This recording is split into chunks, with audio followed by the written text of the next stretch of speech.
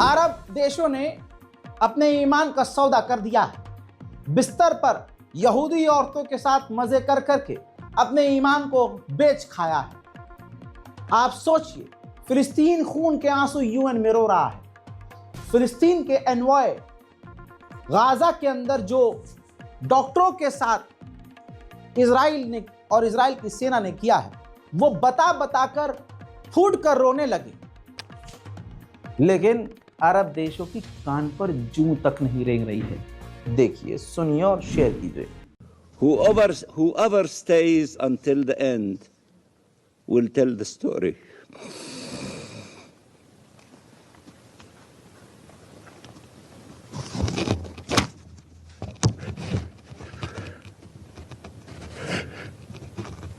We did what we could. Remember us.